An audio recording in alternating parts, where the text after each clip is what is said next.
Hi there, and welcome back to another episode of A Blessing in Divorce.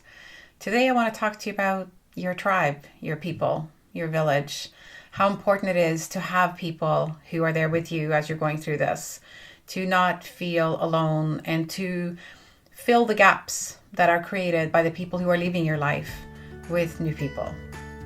Let's do this together here on this podcast. Hello, and welcome back to another episode of A Blessing in Divorce. I am so grateful to be allowed into your headset and day today. My name is Elizabeth, and I'm the host of this podcast and the owner and founder of The Separation Club, which is the club you never wanted to be part of, but the best club to be in if you're going through separation and divorce. Here we talk about how to heal, move forward, and find love if you're so inclined. Also, motherhood through divorce, finding yourself, and creating the life you deserve. Our tools are community, sisterhood, honesty, vulnerability, spirituality, and coaching. And that's when we aren't talking to our experts. I'm also a divorced mother of 4 adult sons, remarried, and a stepmom to 3. So we will be talking about everything that goes with all of that here. If you are recently separated, thinking of separating, divorcing, or even beyond your divorce, but still feeling it, then this is the podcast for you. There is so much loss when a marriage ends. It's not just the loss of a partner, it's the loss of a life, a family, a lifestyle perhaps, a home, and also people.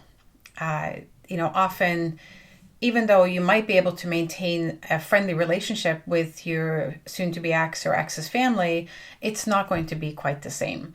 There might be friends who choose the other side instead of yours. And there might be people that you decide you don't want to take with you into your new life because of things they have said or the kind of role that they've played in your life. So there is a lot of loss, a lot of people leaving, a lot of void is left, a lot of openings, if you will. So first of all, I want to address the most glaring loss, which of course is the loss of your life partner, your spouse, your husband, your wife, the person who you thought you were going to spend the rest of your life with, the person you possibly shared children with, shared a home with for many years, and so on.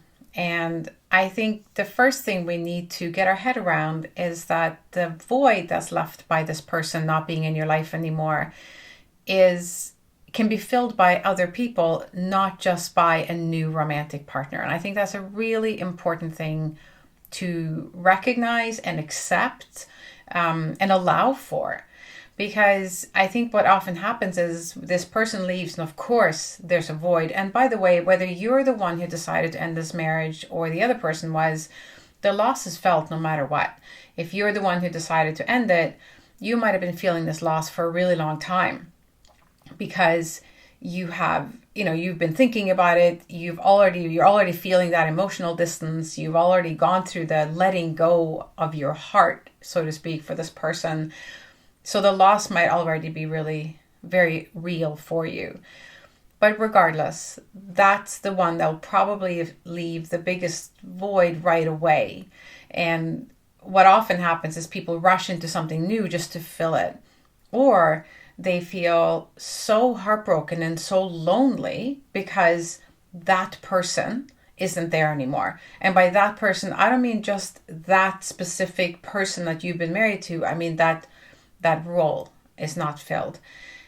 I think we tend to attach so much, heartache to our spouse when the marriage ends because we think that they're the only ones who can be in that space. I often hear clients say things to me like, I am heartbroken. I don't think I'll ever get over this.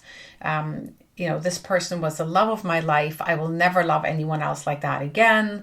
I don't think I'll ever get over this. And it's completely normal and natural and all of those things to feel that in the beginning. I get it. But when you're still feeling that down the road, you might really need to hear what I'm going to say here.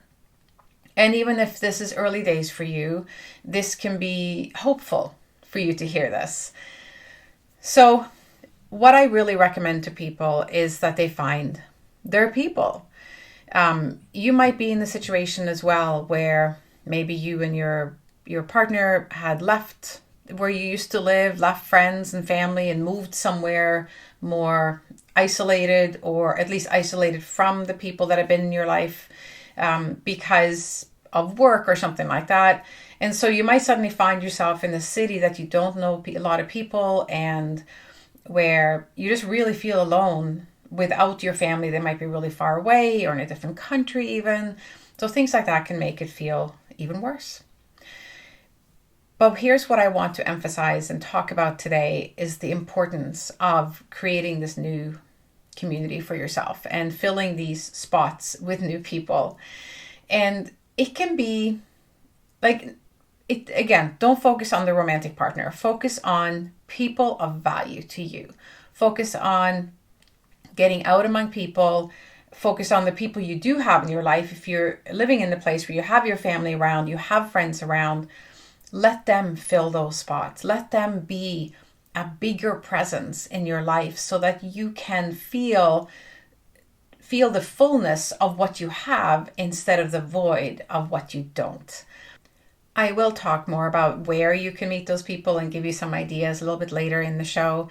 But for now, I want to talk about the roles that these people fill and more about you allowing yourself, or allowing people rather, to come in to your life and into your space. So when we're going through something as challenging as divorce, and this is why I think I'm gradually moving my Rising Free community or membership name from what I just said to the Village, or a village of women, because that's really what it is that you need to build yourself, is a village. A village has, think about an old-fashioned village, or even just a more modern one. In the village, you will find all the people that you need. There might be a doctor, there would be a store owner, there'll be a veterinarian, there will be a mechanic, there will be a florist, there will be, and so on. And you also need people in your life. You need people you can talk to, people you can go and do things with, people you have things in common with, people who can help you with certain things. So even when people first come into my space or my Facebook group, I send them the separation checklist. It's a free checklist. But one of the big things that I talk about on that checklist is the people, your team, your tribe, your whatever you want to call it, you need to build around you. You need a lawyer, you need a coach or a therapist or both. You need an accountant perhaps, or a financial advisor. You need, there's all kinds of people that you might need to support you. And then of course you need your family, you need your friends, you need people who understand, people who get it. And even in our friend category, if you think about your friends, there's many different friends. There's the friends are there for you no matter what. There's the friends that you have fun with, but you might not necessarily share your life with. There are friends who you only talk to 2 or 3 times a year, but when you do, it is one of those, oh, God, it's good to talk to you, because you just have this deep sort of sister connection, right? So there's friends fall into different categories, and it's okay to have many categories of friends. It's also okay to just have 2 or 3 really good ones. The important thing is to let people into your life. When something like this happens, there are always people who want to help. The hard part is letting them. Now, when it comes to divorce, a lot of people, unless they've gone through it, don't know how to help. And that's where stepping into a community of women who understand, or actually men, if you're a man, so basically someone who is like you, who gets it and understands it, and who is in it with you, so that they're not going to pass judgment. It's a safe space to talk about what you're going through. It's a safe space to share pain and anger and crazy thoughts that you might have in the middle of the night, and you just need to say it out loud to get it off your chest. One of those, we all know those thoughts that we might not feel comfortable saying out loud to our mom or our sister or a person at work, but we feel comfortable saying it to someone else who is in the middle of it themselves, because they get it. They get that thoughts can be really dark sometimes, and they also get that, we need to get it off our chest. So it's so important to sit down and think about what it is that you need and to let people help you. So one of the things that I discovered when I went through this was that the unlikeliest of people showed up for me, and equally the unlikeliest of people didn't, or the most surprising. There were people I thought would be my friend and they were not. And then there were people who I really didn't know would be there for me. They weren't necessarily that close, but as soon as I told them what had happened, they really showed up for me. I actually had a client. I was working as a personal trainer at the time, and I had a client that I used to see 3 times a week for exercise. So I was her personal trainer. I was a service provider. She was my client. It just so happened that the weekend that I had found out that my ex-husband was having an affair, on Monday morning, I went to see her, as I always did on Monday mornings. And she asked me, how was your weekend? And I couldn't hold it back. As soon as she said, how was your weekend? I was like, I just remember feeling dumbfounded is the wrong word, but like at a loss for what to say, because I could have just said, and I probably should have, but I didn't.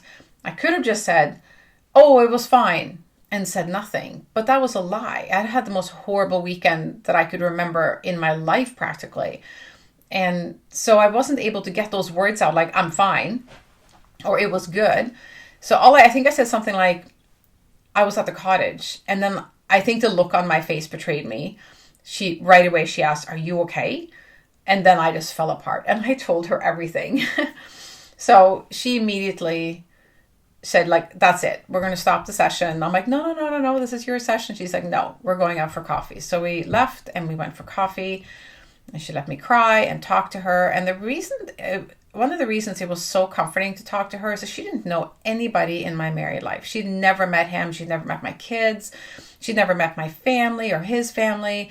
She was not someone who was in my life other than that she was my client. And it's almost like talking to a dentist or a bartender. You know what I mean? Like, it's someone who's kind of outside of your life. And I found that to be really, really easy, actually. And she showed up for me in such a great way. She never pressured me to talk about it. She just, like, every time I saw her, she's like, do you want to go to a movie tomorrow night? Or do you want to grab a coffee after our session? Or, I have nothing to do on Thursday, so do you want to go out and grab dinner? Like, she just made sure that she saw me socially. So after, in the evening, at least once a week. On the weekends, she often asked what I was doing, if I was alone without my kids, as things really progressed. In the beginning, we weren't even separated, so I had my kids anyway. But as things progressed and things got more sorted, she would also ask me if I, wanted to do something on the weekend. And I also remember a really, really bad weekend, and I won't bore you with the details right now, but it was a really awful meltdown emotionally kind of weekend for me. And I called her at like 10:30 on the Saturday night. I'm like, I can't be alone. She's like, get over here. So I got over there, stayed overnight. We had a whole bunch of drinks, but it was really, she was just such a non-judgmental, kind and open person, and she just made herself available. She didn't ask anything of me. She didn't pressure me into anything. She didn't ask me questions all the time. She was just there, suggesting to do things to keep my mind off it and so that I wasn't alone. And she was hugely important to me as I went through that. And I'm forever grateful to her for being that person for me.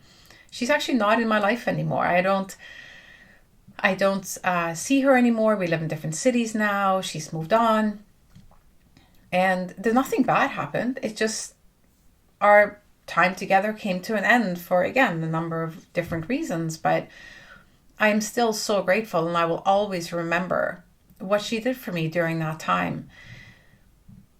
Be open to unexpected people being there for you and be okay with that. Try not to exist in the world where nobody can be trusted. That's your belief, and it comes from bad things happening in your marriage, for example, betrayal and those kinds of things. But allow yourself to be open to people, unexpected people. You might already know them, you might not, but be open to allowing people to step in and help you and be there for you and do things to make you feel better. Make sure that you're not so invested in being a victim of loneliness and heartbreak that you close the door to people who really want to help you come out of this. And I've done other episodes on being invested in our pain, so I won't get into that here. But in short, what I mean by that is that sometimes we tend to almost want to stay in our pain. And I'll say it with air quotes, but because we get sympathy and we get attention, we get love from people, and that feels good. But sometimes not sometimes, it always feels better to meet people on a more positive note and not from a place of being a victim. So anyway, like I said, I have other episodes that talk about that. So let's get back to talking about building your community, building your tribe, building your village, whatever you want to call it, whatever word resonates with you. I love the word village. I don't know, it's just become a word I really feel very strongly about, because to me, it says small, it says important, it says close, it says intimate, and it's about you, in a way, choosing the people that are going to be in your life. It's one of the big reasons that I created the Rising Free membership, or the village. I did it actually in response to COVID back in April of 2020, because these women were going through this and suddenly were cut off from the whole world. Like, they couldn't go out with their girlfriends, they couldn't go out and have a glass of wine together, they couldn't bring her in for a visit. Like, suddenly they were alone, and a lot of them were actually hunkered down with their soon-to-be ex, so that was kind of difficult. So we started getting online once a week, and we still are, 3.5 years later. We're still meeting every week, and new women have obviously come in as well, but it's an opportunity to meet with the people in your village. And they're in your village because they know exactly what you're going through. That's what those calls are about. It's about getting together and talking about things, because everybody there gets it. And everybody there understands that you're in pain. And everybody there accepts that you're grieving. And everybody there is, or I should say, no one there is passing any judgment on anything that you're doing. It's little things like, I remember a woman reached out to me privately, like in a private message on Facebook. She said, I'm really afraid of posting because I'm so distraught. I ended up having sex with my soon-to-be ex, and it happened only once, and now I feel really ashamed that I did that. And I said to her, first of all, no one here is going to judge you for doing that. I would put money on that most people here have, at some point, had at least one more encounter with their soon-to-be ex after the decision's been made, or after the affair's been discovered, or something like that.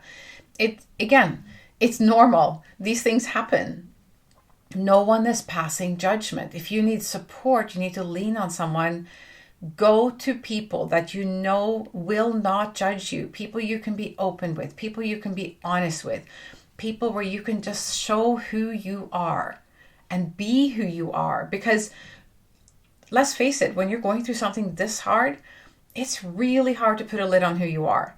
You're under so much stress that having to pretend to be someone you're not, and not being able to share things that are keeping you awake at night, is really hard. You need those people. You need to release stress. You need to, release the steam valve, you need to let it out so that you can breathe a little deeper. You can sleep a little better. You can get through the day. And that is what having a community or a village of women around you, or if you're a man, a village of guys that you can hang with and talk to. And then there's the family situation. So when I went through this, my family lives in a different country. I live in Canada. My family lives in Norway. They always have. And my ex's family lived within a couple of hour drive from where we were. So they weren't too far away. And we used to see them often. And I was in this family for 20 years. I really cared for his parents. I thought they were lovely people. They always treated me really well. I know they really liked me. They were important in my boy's life. They were they were important to us, and to me they were my family, because they're the ones I spent Thanksgiving with and Christmas with and Easter, and they're the ones who celebrated birthdays and that we had barbecues with in the summer. Like, that was my family. I only saw my own family once a year maybe, or once every other year. So, and I know that for a lot of you, you're in the same situation, depending on where you live or depending on what's going on in your life. And then this happens. And depending on how it happens, you might find yourself not only without a spouse, but without your family, the in-law family. You know, it's unfortunate when the in-laws decide that you're a horrible person and they will have nothing to do with you. That is what my in-laws decided. They decided to buy into my ex's story and narrative, and I think it made them feel better as parents or something like that. I really don't know why they felt they had to walk away from me, but they did. So I lost any family that I had here. And that was hard because my own family was so far away. And in many ways, I felt that loss longer than I felt the loss of him. I don't really know exactly why, but I think it had a lot to do with that I couldn't understand why I lost them. Like, I could understand why I lost him, like he was having an affair. I was me that actually decided I didn't want to try anymore. I didn't want to try to fix this. This was the second affair, so I didn't want to go through this again. So I was the one who actually pulled the plug on the marriage. And it was painful and all those things, but I didn't want to be with him anymore because of who he'd become and what he was doing to me. So that made sense. Like, I could explain that to myself, why this person was not going to be in my life anymore. But I had a really hard time dealing with that they disappeared, that they stopped talking to me, that they wouldn't talk to me. That was really hard because I was like, well, we didn't have a big fight. Now, I fully understood that, you know, they're his family and they have to be there to support him.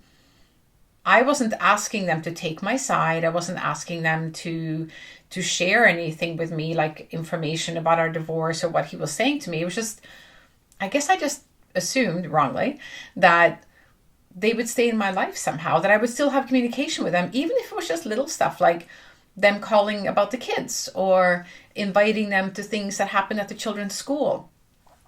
But as it turned out, they wanted nothing to do with me because they, out of loyalty to their son's anger and hostility towards me. So I was on my own. I lost them as well. And unfortunately, because of that, my boys kind of did as well, because they backed so far off from me, and some of my boys weren't seeing him and whatever, blah, blah, blah, long story. But it was just, that was a loss that I felt really strongly for a long time. I really grieved the loss of that family. So I remember, speaking of building your village, I went to my best friend, who'd been my best friend for many years at this point, like 20 years. And I just said to her, I said, you're my family now. I said, I'm adopting you as my family. I'm asking you to adopt me, was actually how I said it. I said, I hope it's okay if I can spend some time with you guys on holidays and stuff. So this conversation came around the Canadian Thanksgiving. Actually, it was right after the Canadian Thanksgiving. My ex-mother-in-law, had contacted me and told me that she wanted me to come for Christmas and that she talked to my ex-husband and he wanted me to come and they wanted to do it for the kids. And then one day she contacted me to uninvite me. That was really hard. It made sense because we were so hostile. It really didn't make any sense for us to be together. But anyway, so I contacted my friend and I said, I've been uninvited for Christmas. Can I come and see you? So I had the boys on Christmas Eve, and then they were leaving first thing to go to their dad's and his family. And so I went there. You know, and you have to ask. You have to dare to say to people, I'm going to be alone. Would you mind if I came over for a bit? Would you mind if I joined you guys in the evening? They don't mind. Think about it this way. If it was you, and you had your whole family around and you were with your kids and it's Christmas and everybody's there, and you had one friend who suddenly found herself to be completely alone, and she called you and said, I'm going to be alone. Would it be okay if I come and join you guys for Christmas? Would you be bothered by that? Would you be offended by that? Or would you just want to say, yes, of course, come over. We don't want you to be alone. That's what we do with people we love. So ask people to take you in, ask if you can impose, and they'll always say yes. I think, we end up being lonely so often because we don't want to bother people. We don't want to impose. We don't want to ask. We figure, if they wanted to have me over, they would ask me. No, they actually don't realize. Unfortunately, they're so busy with their own stuff, they don't realize, they don't remember, or they don't understand how lonely you are. You have to tell them. This is one of the ways that you build your village. This is one of the ways that you get help. And this is how you get through this. We are not meant to go through that kind of hardship by ourselves. Think about when the spouse dies. The community rallies around someone who becomes a widow. Whether it's a man or a woman, doesn't matter. The community rallies. They prepare meals. They take care of the kids. They show up. They visit. They spend time with them. There's a funeral. There's all these things that happen in connection with that. But when there's a divorce, there's nothing like that. There is no community meal tree that gets put together. No one comes and rallies around. No one checks in on you periodically. No one helps out and drives the kids around. You feel alone. I know I did. I felt so alone until I started to reach out and invite myself into certain spaces and also invite others into mine. I remember going to a networking meeting to grow my business as a fitness person and a personal trainer. And I went to this networking meeting and I met like so many women that day who knew nothing about me. They didn't know that I was going through the worst period of my life. They didn't know I was a mom. They didn't know that he'd had an affair. They didn't know anything. You know how amazing it was to just be in a space where I was just Elizabeth, and that's all I really had to tell them, and that I could just be there around them and take in their energy and be lifted by their positivity and their inspiration.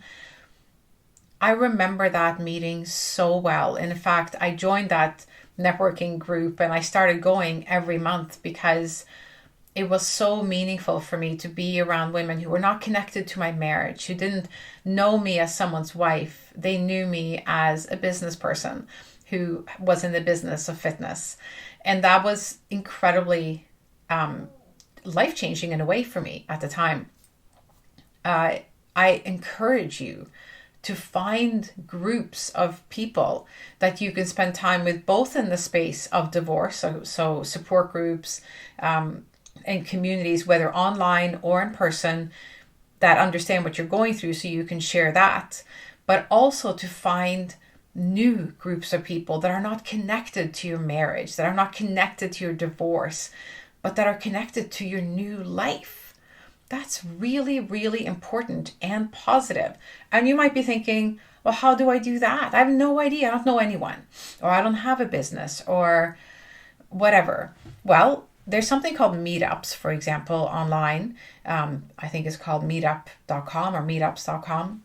Many of my clients have resisted this suggestion, by the way, but they've eventually gone on and they have found dinner groups, they have found dog walking groups, they have found book clubs, they have gone on trips with these groups, they go on weekend hikes with this group. They have any number of things. There's a meetup group in every city for every possible thing. You can start your own. It's really just about daring to put yourself out there. And I know it's hard, but it's so worth it. And will you find some or come across some people you don't like in the process? Sure.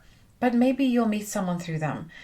Just open your mind. Open your mind to new experiences, new people, new ways of healing and growing and moving past this.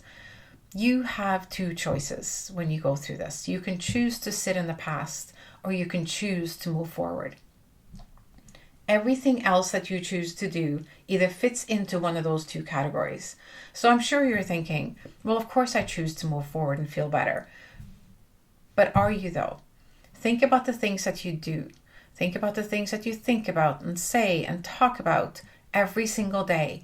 Does it support you sitting in the past, or does it support you moving forward? That's an important question to ask yourself. Generally speaking, You can take a look at your day today. How am I feeling today? Today was created yesterday. Whatever you were thinking about and doing and ruminating about yesterday is how you feel today. If you're sitting in your heartache, you're sitting in your pain, you're feeling awful today, you're sad, you're lonely, you're missing your spouse, then that's because you have been more invested in sitting in your pain. You've been more invested in thinking about the past than you have been in creating your future. You're here. This is what's happening in your life. You are getting divorced. Your marriage has ended, or it is ending. Invest in your future, whatever that is. Start doing new things. Start reading new books. Start having new experiences. Start meeting new people, and allow yourself to find a new way forward that you might not know what that is. And you might make some mistakes and bumble through and go, oh my God, that was horrible. I'm not doing that again. Okay, fine. Do something else. But at least you tried. At least you took a step forward instead of taking a step backwards and just sitting in the pain. That's what I want for you. So, some quick suggestions on how you can build your village, how you can build your community or your tribe, your people. Bring your people into your life so that you can have a full life, not feel lonely, not feel that you've lost everyone. Maybe you have, but now you're going to start putting new people in it. And these people are there because of you, not because you're married to someone, not because they have to be, because they're family. They are there because you have found each other and they have a purpose in your life. And that is a beautiful thing, my friend. So meetups, I mentioned that, meetups.com. It's a great place to meet people. We're talking friendship here now. This is not a dating conversation. You'll get to dating when you're ready for that. That's a whole other conversation. This is about finding people who are going to be there for you when you do start to date and that doesn't work out. Okay, because that happens as well. So meetups is a great place. Church communities, the library has, events. Like, tune into your village. See what is going on. What are some events or functions or online things or courses or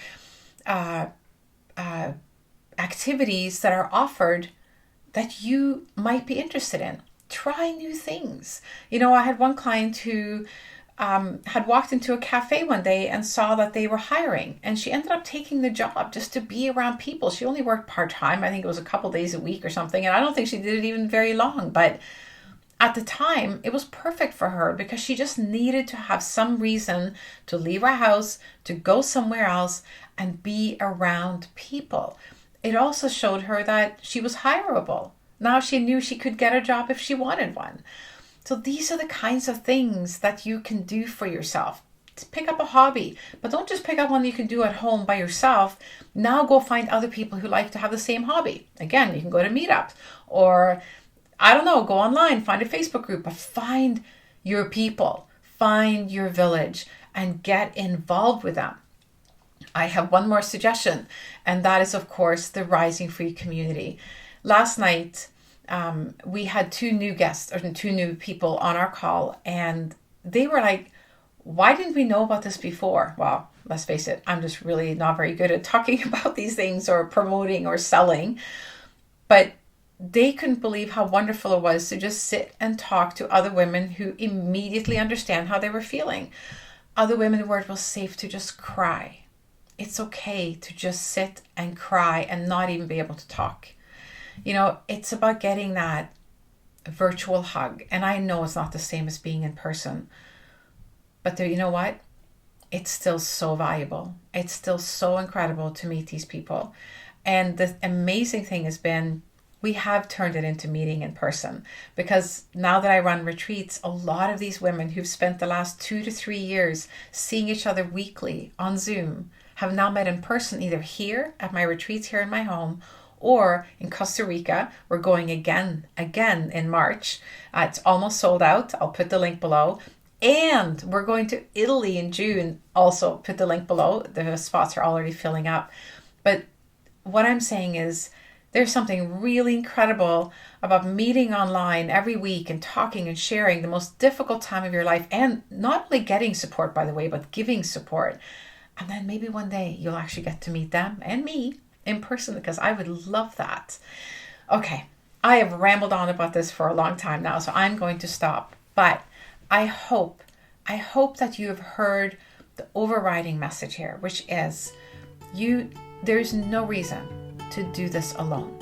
We were not meant to go through such hardship all by ourselves.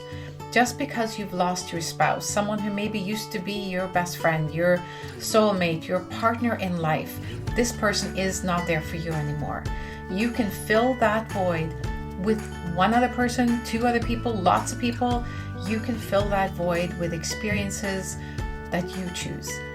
You just have to choose to fill it. Instead of crying over the empty spot, start finding people who can be there for you.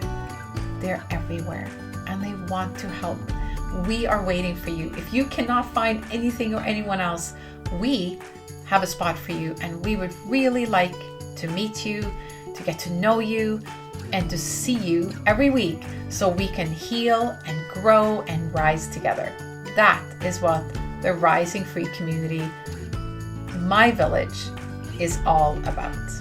So thank you for being here today. Thank you for being part of this community. Thank you for listening. Thank you for taking that time for yourself. I'm truly grateful that you allow me into your headset every week.